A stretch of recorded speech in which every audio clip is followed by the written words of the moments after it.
ഇന്ന് നമ്മൾ ഉണ്ടാക്കാൻ പോകുന്നത് ചമ്മന്തിയാണ്. നമ്മുടെ പൊതിച്ചോറിൻ്റെ കൂടെയൊക്കെ നമ്മൾ ഉപയോഗിക്കുന്ന കട്ടി ചമ്മന്തി.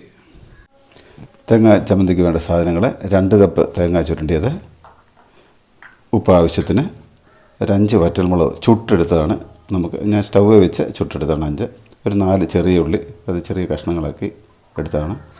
അത് 2 ചെറിയ പീസ് ഇഞ്ചി, ഇത്രയും നമുക്ക് പിഴുപുളി എടുത്തിട്ടുണ്ട്, കറിവേപ്പില. ഇത്രയാണ് നമുക്ക് ചമ്മന്തിക്ക് വേണം. നമ്മൾ മിക്സിയിലോട്ട് മുളക് ഒന്ന് മുറിച്ചിടാം.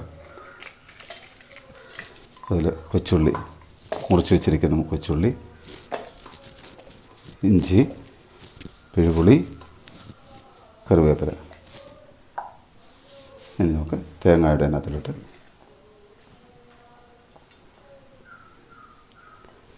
ശേഷം നമ്മൾ 1/2 ടീസ്പൂൺ ഉപ്പിട്ട്, ഉപ്പ് നമ്മുടെ ആവശ്യത്തിനനുസരിച്ചിട്ട് ഞാൻ ഇപ്പോൾ ഉപ്പ് 1/2 ടീസ്പൂൺ ഇട്ട് ഇടയ്ക്ക് നമുക്ക് നോക്കാം.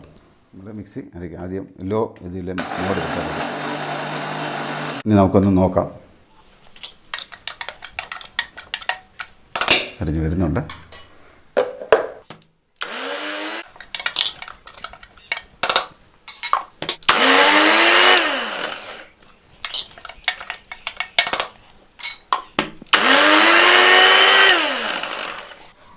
ഇടയ്ക്കൊക്കെ നോക്കി ഇളക്കി കൊടുക്കണം. ശരിക്കും നമ്മൾ അരകല്ലിൽ വെച്ചാണ് അരയ്ക്കേണ്ടത്. എല്ലായിടത്തും ആ സൗകര്യം ഇല്ലാത്തതുകൊണ്ടാണ് നമ്മൾ മിക്സിയിൽ അരച്ച് നോക്കുന്നത്.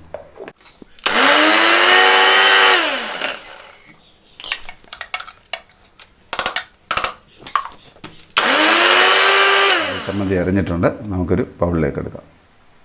ഇപ്പം നമ്മുടെ ചമ്മന്തി റെഡി ആയിട്ടുണ്ട്.